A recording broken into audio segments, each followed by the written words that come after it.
Ano ba ang gagawin natin sa box na to? Siyempre, tutulong natin sa mga batang may kanser. So, ang gagawin natin dito, pupunuin natin to sa loob ng 10 araw, guys. Kaya tulungan nyo ako punuin ito. So, maglalakad ako kahit saan, guys, para mapuno lang tong piso na to. So, unang araw, guys, ilalagay ko muna to sa tindahan namin, guys, para lagyan ng piso.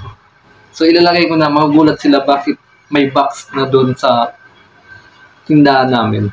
Kahit si mama, magugulat. Kaya, samahan nyo na ako, guys, para lagyan to. Tara, lagay na natin itong box sa tindahan, guys.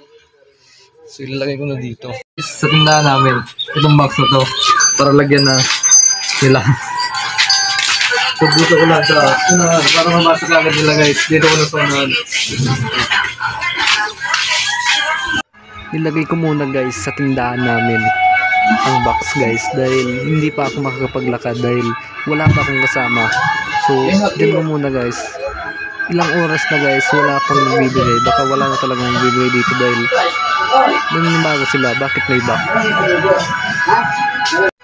So, ayun, guys, may bibili na. Parang kilala ko to, guys. Parang tropa ko to, ah.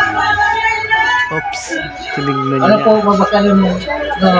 Uy, nilagyan na, guys. Unang lumagay, guys, dahil alam niya kasi ang programa natin sa dito sa YouTube. Supportan natin, guys, para magulog ng piso para sa mga kabutihan natin. So, ayun, guys, kinuha ko na ngayong gabi itong box. So, marami nang lumagay, guys. Yan, maraming salamat sa mga lumagay ng barya para sa ating programa. Everything.